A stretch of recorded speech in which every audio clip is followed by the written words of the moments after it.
Hello students, class 11th health and physical education में आपका स्वागत है। और हम आए हुए हैं चैप्टर 3 संक्रामक रोग, जो कम्युनिकेबल डिजीज होते हैं, जो एक दूसरे से फैलते हैं, तो वो हम पढ़ने जा रहे हैं। आज हम कुछ और रोगों के बारे में, बीमारियों के बारे में जो संक्रामक हैं उनके बारे में पढ़ेंगे। तो सबसे पहले मैं यहाँ पर लिख रहा हूँ रेबीज। रेबीज आपने नाम सुना भी होगा। तो जानवरों के काटने से यह रोग होता है। इसका कारण लिख लेते हैं। कारण, तो जानवरों के काटने से यह रोग होता है। और जानवर भी मुख्यतः जो कुत्ते और जो बिल्ली होते हैं, कुत्ते व बिल्ली, क्योंकि हमारा जो माहौल है उस माहौल में यही जानवर ज़्यादा होते हैं और इन्हीं के काटने से ज़्यादातर लोगों को रेबीज होता है। तो यह एक वायरस, जो कुत्ते और बिल्ली या कोई जानवर है उसके मुंह में जो लार होती है उसमें वायरस होता है। और उस वायरस के जब वो काटता है तो वो हमारे शरीर में प्रवेश कर जाता है। और उसके बाद के लक्षण हैं वो भी हम लक्षण लिख लेते हैं पहले। तो लक्षण क्या होता है? जो वायरस है यह वायरस के द्वारा फैलता है। वायरस, तो वायरस हमारे शरीर में प्रवेश कर जाता है तो वह हमारे दिमाग की जो कोशिकाएं हैं, दिमाग की कोशिकाओं पर हमला कर देता है। तो उस वायरस से हमारे दिमाग की कोशिकाओं पर हमला होता है और इससे हमारे शरीर में काफ़ी परिवर्तन हमें महसूस होते हैं। इसके अलावा हमें और क्या होता है, रीढ़ की हड्डी पर भी इसका काफ़ी प्रभाव होता है। तो एक और सबसे रेबीज में एक खास बात ये होती है कि इसका लक्षण होता है, जो रोगी होता है उसको पानी से डर लगने लगता है। पानी से डर, तो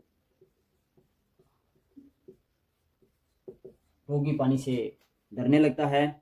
इसके अलावा जो दिमाग पर कंट्रोल नहीं होता, तो शरीर की जो मांसपेशियां हैं वो भी अलग तरह का बिहेवियर करने लगती हैं। तो शरीर की मांसपेशियां तन जाती हैं।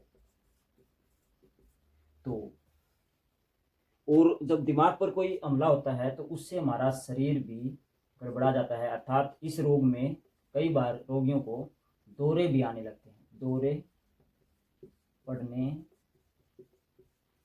लगते हैं। तो लक्षण हमने जाने। तब इसके बचाव के कारण क्या हो सकते हैं? जो कारण इस रोग के फैलने के हैं, अगर हम उन्हीं में सुधार कर देंगे, उनको हम उल्टा कर देंगे, तो वो बचाव के कारण हो जाएंगे। जानवर काटते हैं, जानवर ना काटेंगे तो रोग से हम बचे रहेंगे। तो सबसे पहला यही है कि जो जानवर हम रखते हैं, अगर वो पालतू हैं तो ऐसी बात नहीं हम उनको रखना छोड़ देंगे। पालतू जानवरों को टीके लगवाएं। तो जो रेबीज का टीका लगता है पालतू जानवरों को भी, तो वो टीके पालतू जानवरों को लगवाएं। जो आवारा कुत्ते हैं या जो आवारा जानवर हैं उनको दूर भगा दें। आवारा जानवरों को घर के आसपास ना रहने दें। तो आवारा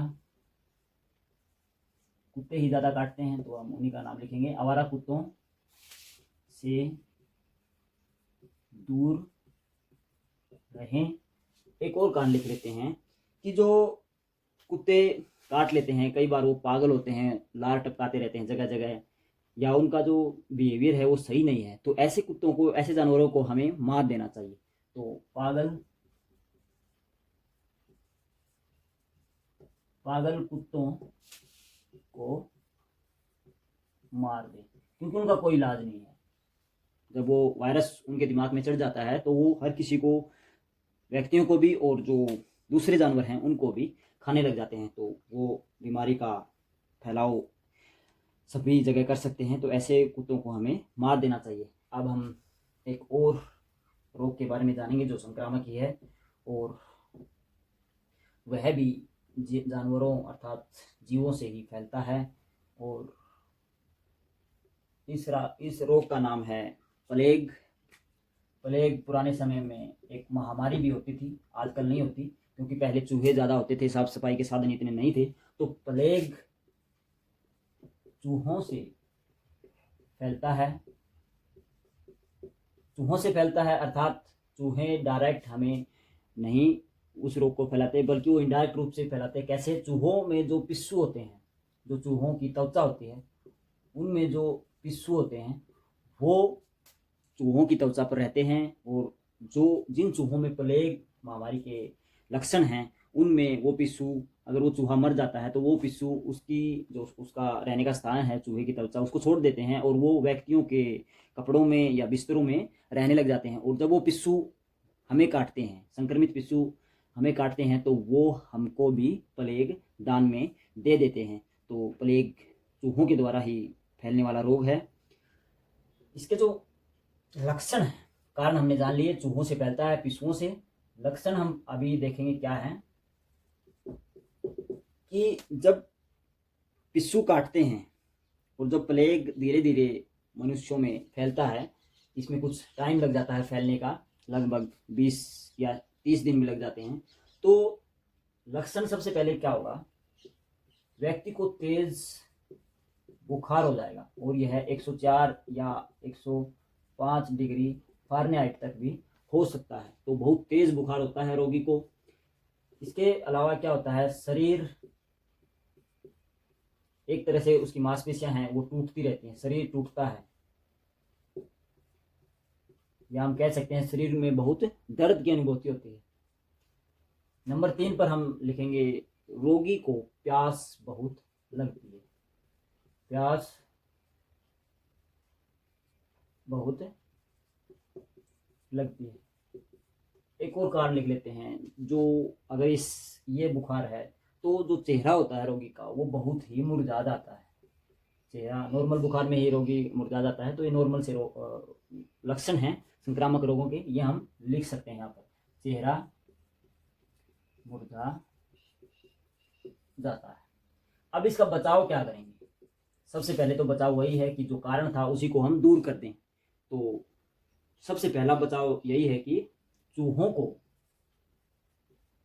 को भगाएं या मार दें। तो सबसे पहला कारण यही हुआ, चूहों को आसपास न भटकने दें या उनको मार दें। दूसरा कारण क्या होता है, संक्रामक रोग, अगर किसी को प्लेग हो गया है तो जो रोगी है उसको अलग रखें, रोगी को अलग रखें। तो संक्रामक रोगों का ये लाइन, हर जो बचाव होता है संक्रामक रोगों का, उस हर बचाव के दौरान आपको ये लाइन तो लिखनी ही है, रोगी को अलग रखें, क्योंकि दूसरे व्यक्तियों में न फैले, इसके लिए यह जरूरी है। तो इसके अलावा जो घरों में चूहे हैं, अगर सफाई नहीं होगी तो चूहे ज़्यादा पनपेंगे। तो घरों में सफाई रखें, सफाई का विशेष ध्यान रखें। तो ये कुछ बचाव के माध्यम हैं। तो सबसे पहला बचाव तो यही है कि चूहों को वहाँ से हटा दें। एक और रोग है, उसके बारे में भी चलते चलते बात कर लेते हैं, टिटनेस। जो घाव हो जाते हैं और उसमें जो मिट्टी है, जो मिट्टी में बैक्टीरिया होते हैं, तो वो हमारे अंदर, हमारे शरीर में प्रवेश कर जाते हैं, तो उस कारण ये रोग होने की संभावना ज़्यादा होती है अगर बैक्टीरिया वहाँ मौजूद हैं। तो टिटनेस, इसमें शरीर एक तीर कमान की तरह होता है, हो जाता है टिटनेस होने के बाद। तो इसको हम एक आम भाषा में धन कवाव भी कहते हैं।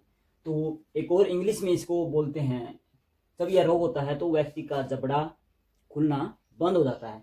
तो जबड़ा खुलना जो बंद हो जाता है उसमें क्या होता है, LOCK, लोक जा, अर्थात जबड़ा लोक हो गया। तो इंग्लिश में हम इसको लोक जा भी बोल देते हैं। तो टिटनेस का जो कारण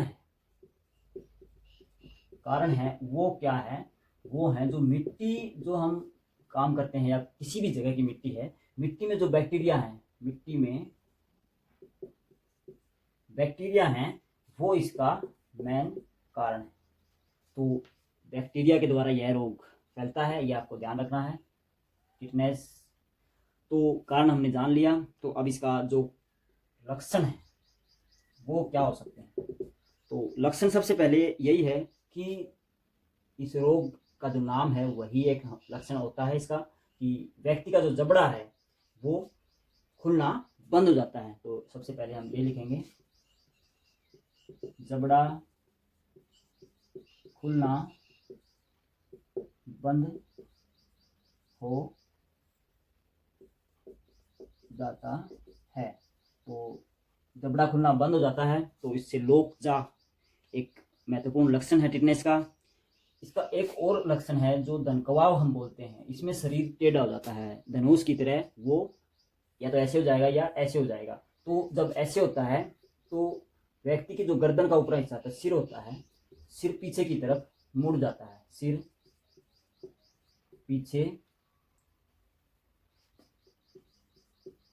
पीछे की ओर मुड़ जाता है। एक और लक्षण जान लेते हैं इसका। जब ये सभी चीज होती हैं तो ये मांसपेशियों में जकड़न के कारण होती हैं। तो मांसपेशियां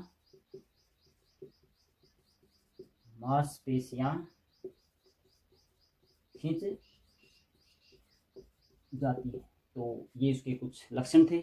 इसका बचाव क्या होगा कि जो हम मिट्टी में कोई कार्य कर रहे हैं, अगर कोई हमारे शरीर में कट है या कोई घाव है तो उसको हम ढक कर रखें, घाव को ढक कर रखें या उसमें मिट्टी न जाने दें। तो इसका बचाव ये एक हो सकता है। दूसरा क्या है, जो भी अगर घाव हो गया है या कट लग गया है तो उसको अच्छी तरह से या तो डेटॉल के या कोई और जो लाल दवाई होती है जो इन्फेक्शन को रिलीज करती है वहाँ से, तो उससे उसको साफ करें। तो घाव को अच्छे से साफ करें। तो घाव को अच्छे से साफ करें। काफ़ी आजकल दवाई आई हुई हैं वो लगाएं, तो उससे हम बच सकते हैं। जो भी इन्फेक्शन हुआ है उससे हमारा बचाव हो सकता है। तो ये कुछ इसके बचाव के माध्यम थे, तो हमने ये जाना। तो आप इनको अच्छे से नोट करें। कुछ ज़्यादा बड़े भी नहीं हैं, नॉर्मल से हैं। बस इसका आपको 3 चीज़ें ध्यान रखनी है कि रोग फैलता कैसे है, कारण, लक्षण दिखता कैसा है, और बचाव में हम क्या क्या कर सकते हैं। तो ये कुछ आज हमने इन रोगों के बारे में जाना। आप इनको अच्छे से नोट करें, अच्छे से समझें। तो आज के लिए इतना ही। Thank you.